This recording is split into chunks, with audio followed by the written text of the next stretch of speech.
It is so good to see you all again. I know that we took last week off to do our pre-recorded greatest hits, but we are so back to be glad to be back with you all this week. So we're going to start out strong with a respiratory question drill. I think this is a pretty challenging topic. The lungs and the airways of the bodies can be a little bit complex, but we'll go through it step by step. We have 8 questions for you all today. Just a reminder, a little refresher I feel like we could all use in our question drills for anyone that's new here. So we're going to start out strong. We read the question out. We give you about 30 seconds to answer. A reminder to drop your answers into the chat. We have the wonderful nurse Incoli standing by, ready to moderate, answer any questions that you have. So of course, drop your answers in there, as well as any comments, any questions that you have along the way. So if you haven't already given us a follow, go ahead and do that. Go ahead and share the session and make sure you chat in the chat. You can start it out by simply putting a comment in the chat and letting us know where everyone is joining from. So with that being said, let's go ahead and get started, you guys. All right, question number 1. So here the nurse is assessing a client who has bacterial pneumonia. Which of the following findings would be a priority to follow up? So is it headache and fever, sore throat and nasal congestion, the use of accessory muscles, or purulent sputum? I always trip over purulent. That's a tricky word. And I see a couple of you have already started filling in where you're joining from. We have Brooklyn from New York. I guess that makes sense. We see someone else, Marjorie from Kenya. Welcome. We have some Californias at Toronto. So happy to have you all here with us today. It's interesting to see who's joining us internationally and who are our US viewers. Regardless of where you're tuning in from, we are happy to have you here today. Alrighty, so with that being said, I see a couple of answers coming in. I'll give you a few more seconds, but remember with our priority questions, it's not necessarily saying these aren't all important things to follow up. It just says that one is the most important thing to follow up. So if any of you guys have any questions about priority questions, also next Monday, July the 14th, we are doing a webinar with the NSNA, and part of that includes exam strategy for answering prioritization questions. So July 14th, the NSNA webinar, you can check out our social media or NSNA's social media for more information on how to join that. Alrighty, so lots of answers came through. It looks like the majority of you guys got the correct answer, and that was option number 3. So why is this? We know that bacterial pneumonia is an inflammatory reaction that happens in the lungs. It's usually going to be caused by an infection, but it results in the production of cellular debris, purulent secretions, and it obstructs those alveoli and it impairs gas exchange in the lungs. So when we use those accessory muscles, essentially the lungs aren't working well enough on their own. They have to call in a buddy, and those are the accessory muscles. It means we're breathing with more than just our diaphragm per usual, and it's kind of an alert that lets us know this client needs some more support, they need some oxygen, we're starting to worry about those ABCs, and that's why the use of accessory muscles is our priority to follow up, because we're seeing that this client is in a little bit of respiratory distress, and they have a need for some further level of intervention. Options 1, 2, and 4 would be expected findings with bacterial pneumonia. We would expect them to have headache, fever, sore throat, nasal congestion, and of course that purulent sputum. So again, option 3 is our priority to follow up, but great job, you guys. Alrighty, question 2. So the nurse is planning care for a client with COPD. Which of the following interventions should the nurse include in the client's plan of care? Select all that apply. Our options are: 1, recommend that the client sleep in a supine position. 2, tell the client to eat 2 to 3 large meals every day. 3, encourage the client to receive the influenza vaccine annually. 4, demonstrate the huff-cough technique for the client. Or 5, instruct the client to limit physical activity. Drop those answers in the chat. We have our first select all that apply question, but I know you all can do it.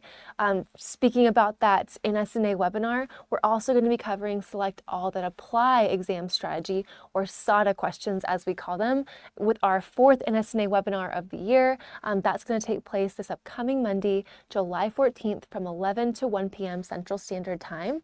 So if you want to join that, check out our social media, NSNA's social media. You need to register by Friday, and typically we send send the links out Friday afternoon for the Monday webinar. So we only have a few more days left. Make sure to take advantage of that if you haven't already.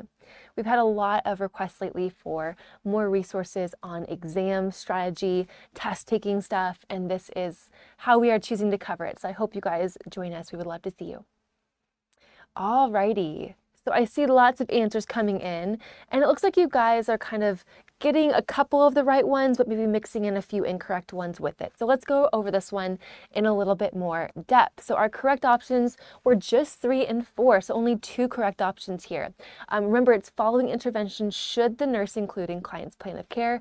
So we're looking for actions that are indicated for a COPD care plan. So we know COPD is a progressive and irreversible lower respiratory tract condition. It's characterized by chronic inflammation, airway remodeling, and that reduced expiratory airflow. So in this case, we want to encourage these clients to receive their flu vaccine annually because we do know that they're at risk for significant complications. If they do contract the flu, they're at a higher risk of getting it. It can really have a big effect on their already struggling respiratory system.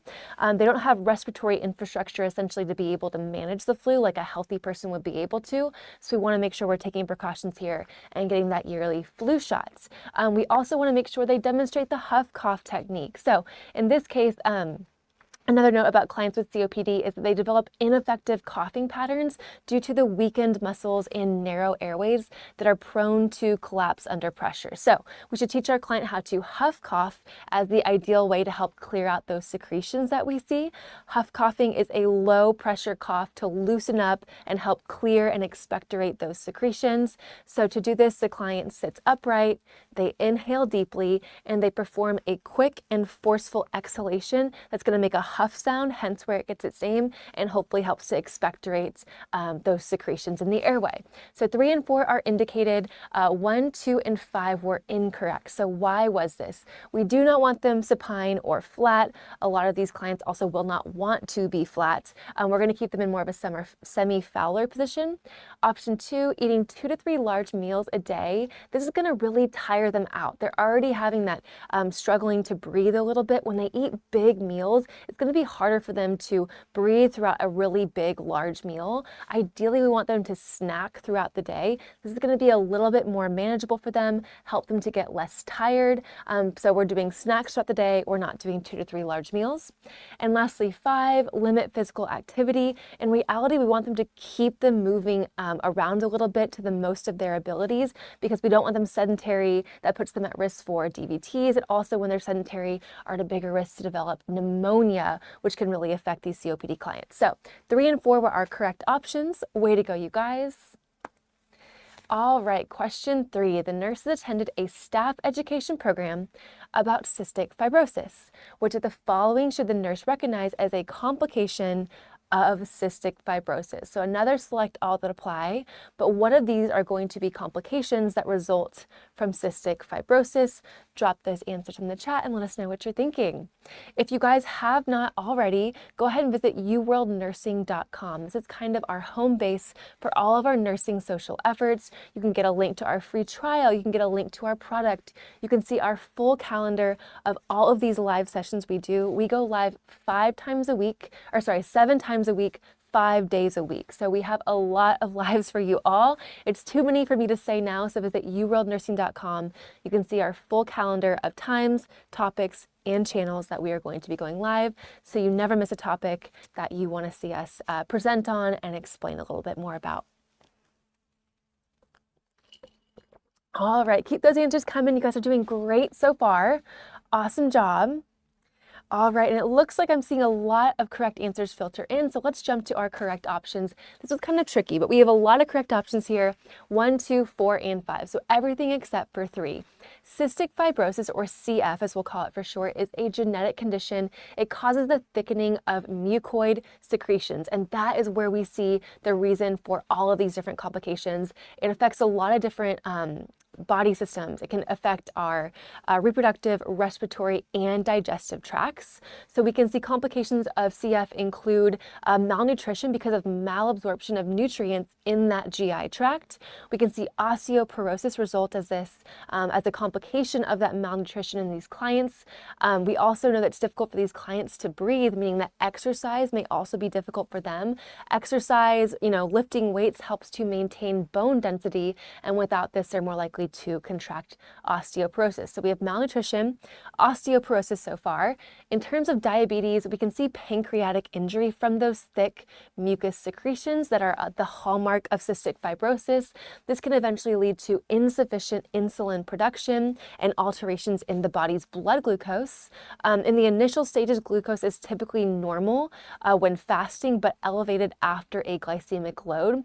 As that disease progresses and the CF gets more serious, the client will develop fasting hyperglycemia, so high blood sugar even when they haven't had anything to eat or drink, and increased hemoglobin A1C levels overall. Lastly, portal hypertension is a complication of CF.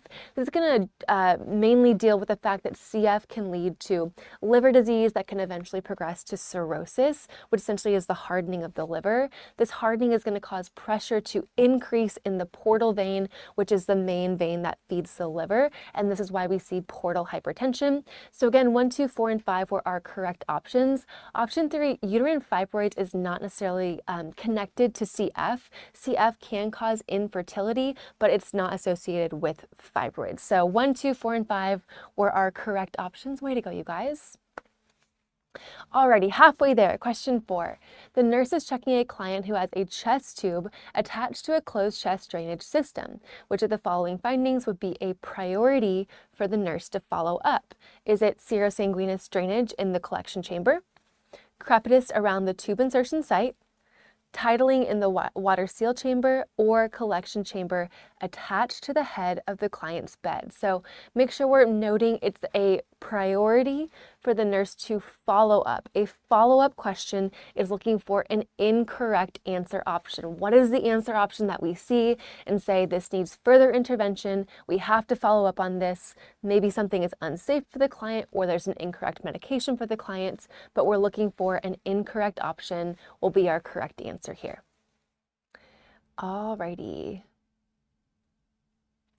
Someone says they passed because of UWorld. Congratulations, way to go. All right, and lots of answers coming in. I do see a little bit of varying answers, and that's totally fine. We will go over this one in depth.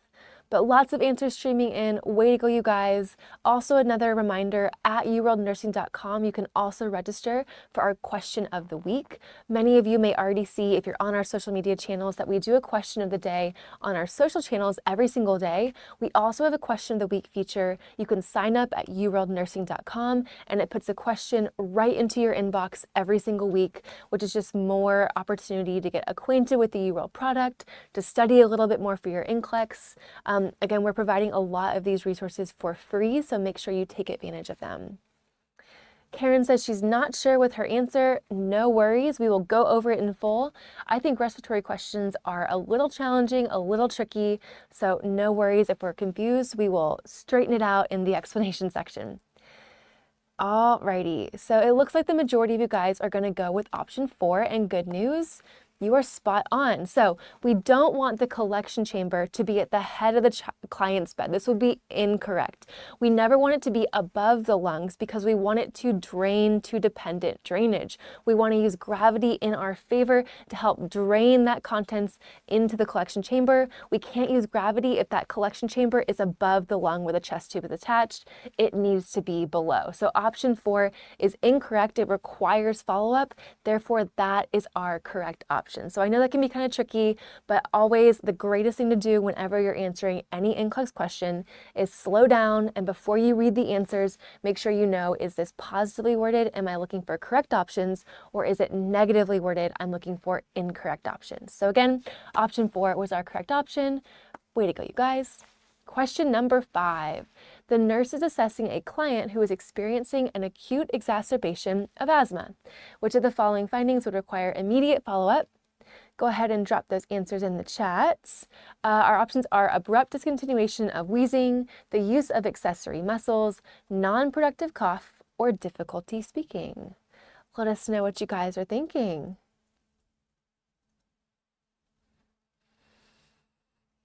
Alrighty. It looks like someone took their test today. I hope it went well. Congratulations that it's over. That's a relief on its own. Alrighty, keep those answers coming, and also let us know, how do you guys like to study? Are you using a QBank? Are you using some kind of workbook? Are you watching videos? What do you guys find to be your most useful study tool? Maybe it's a notebook that you take notes in, flashcards that you work through. I know I always love flashcards for pharmacology. So let us know how you're studying. Is it a QBank? Is it a note card? A workbook? There's so many different products out there. We're always curious to see how you all are studying. All right, someone says watching videos and listening to lectures. That is a great plan. All right, and lots of answers coming in. Way to go, you guys. It looks like we have a little bit of variance, but the majority of you guys chose our correct option, and that was option number 1. So the abrupt discontinuation of wheezing is our immediate priority because this is something called silent chest. It is life-threatening and typically will require mechanical ventilation or the client being put on a ventilator. Wheezing is caused by the air movement through a narrowed airway. It's a common finding in these clients with asthma due to the bronchoconstriction that we see, especially in an asthma attack. A sudden decrease in this wheezing will indicate a lack of airflow. That's where we get the name silent chest. This is an ominous sign. It requires emergency interventions here to prevent impending respiratory failure. So silent chest or the abrupt discontinuation of wheezing is our immediate follow-up. Options 2, 3, and 4 are going to be expected findings of an asthma exacerbation. It's not going to be our immediate need to follow up. So again, option 1 was our correct option. Way to go, you guys. Alrighty, flying through question number 6. The nurse is observing a staff member caring for a client with COPD. The nurse should intervene if the staff member is observed. 1, demonstrating pursed lip breathing for the client. 2, providing the client with information about smoking cessation. 3, administer albuterol to the client before meals. 4, hyperoxygenating the client before assisting the client to ambulate. Drop those answers in the chat. Let us know what you all are thinking. I see someone taking their NCLEX August 28th. Someone else asked, is this for PN? This is geared mostly for RNs, but we do have PN materials available on our website. That's a great question. Alrighty, and I see a lot of you also answered how you're studying. Thank you for letting us know. That is so helpful. Sierra takes their NCLEX on Saturday. Good luck. Alrighty, and lots of answers filtering in. Scarlett takes the PN exam in 2 weeks. Good luck, good luck. We do not have a discount code. I see Miriam asking that, but we do have a 7-day free trial. I would really encourage you all to take advantage of that. Check out the product. You can go to uworldnursing.com to get access to that free trial. Alrighty, so lots of answers came in, and you all absolutely hit the nail on the head. Option number 4 was our correct option. So we already talked a little bit about COPD. I won't go too far into it again, but for anyone that's just joining, again, it's that progressive, irreversible, lower respiratory tract condition that's characterized by chronic inflammation, airway remodeling, and reduced expiratory airflow. So we never want to hyperoxygenate the client. It looks like a couple of you guys even specifically stated that in the comments. Way to go, because it can decrease the client's respiratory drive. A client with COPD is going to be blunted from responding to a hypercapnic respiratory drive or too much CO2. Because they've grown so accustomed to those rising CO2 levels. Again, it's chronic obstructive pulmonary disease. They're used to that. The body is going to be like, this is no big deal. Instead, it responds to oxygen levels in the blood. So if we force a bunch of oxygen into the client, how the hypoxic respiratory drive works, which is what these COPD clients will respond to, they're going to see all that oxygen and think, oh, great, we're doing great. Our lungs are crushing it. We don't need to breathe as hard. as we have been, and this will actually suppress the client's respiratory drive. So by hyperoxygenating the client, we are going to suppress the respiratory drive and actually make the problem worse. So we never want to do that. We never hyperoxygenate. Options 1, 2, and 3, that pursed lip breathing, smoking cessation, those are all going to be correct options that are appropriate for a COPD client. A general rule of thumb, you guys, I don't think I've ever seen smoking cessation as a wrong answer. Usually, we always want to encourage these clients to quit smoking. So that is a good rule of thumb to go by. Alrighty, question 7. The nurse is caring for a client who has a chest tube attached to a closed chest drainage system. Which of the following actions should the nurse take? Select all that apply. Alrighty, our options are avoid stripping or milking the client's chest tube, clamp the chest tube while the client is ambulating, withhold analgesics to prevent respiratory depression, monitor the insertion site for subcutaneous emphysema, or 5, instruct the client to avoid coughing and deep breathing. Drop those answers in the chat. A little hint here, again, this is looking for which of the following actions should the nurse take. This is a positively worded question, and we are looking for appropriate interventions to include in the client's plan of care. Excuse me. Alrighty, someone's asking about albuterol, and I'll give you a little hint, hint, wink, wink. Our next question has to do with acute asthma attack medication. So hold your horses for 1 second. We will get to that, but that's a great question. Someone asked if you can still do the free trial if you have already had UWorld. Yes, you can. It's a 7-day free trial, so as long as you haven't signed up for the free trial before, you should be able to get it. Alrighty, lots of great answers. Again, we are so happy to have you all here. Good luck to all of our NCLEX takers, and good luck to all of our new end of spring, beginning of summer new graduates. That's a huge accomplishment. You should be proud of yourself. I hope that before everyone took their NCLEX, they took at least a weekend to relax and reward themselves for finishing nursing school. Alrighty, so lots of great answers. Some people are even explaining their answers. Don't need to clamp when they ambulate. You are absolutely correct, Izzy. So let's walk through this. Options 1 and 4 are going to be our correct options. Today's question drill was a little bit different because a lot of our select all that apply were only 2 correct answers. And I feel like I don't always see that. But in this case, with chest tubes, we do not want to strip or milk the chest tube, which is again like kind of feeding out whatever collects within it, because it can dislodge or it can also cause injury to the lung. So we do not want to do that. We just want it to drain to gravity, so we keep it below the head of the bed, below the lung. Subcutaneous emphysema is also something we do want to monitor for. It can indicate that the tube is dislodged and potentially air is leaking into that subcutaneous tissue. So we want to make sure we're monitoring for this.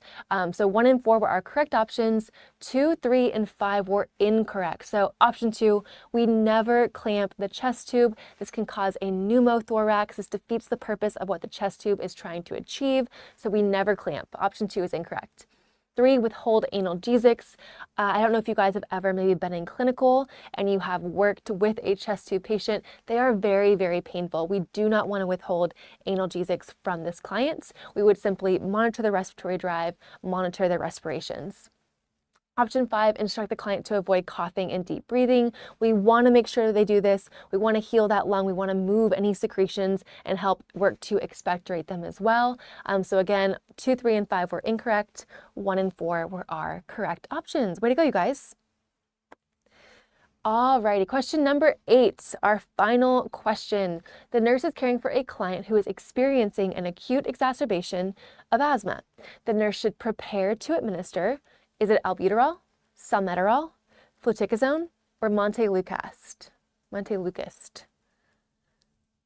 Alrighty, let us know. Again, our final reminder that we do have our 4th NSNA webinar out of 6 that we're going to be doing this year. That will be this upcoming Monday, July the 14th from 11 to 1 p.m. We're going to start out this 2-hour session with an hour on exam strategy. We're going to look at adaptive testing, select all that apply strategy, and prioritization strategy.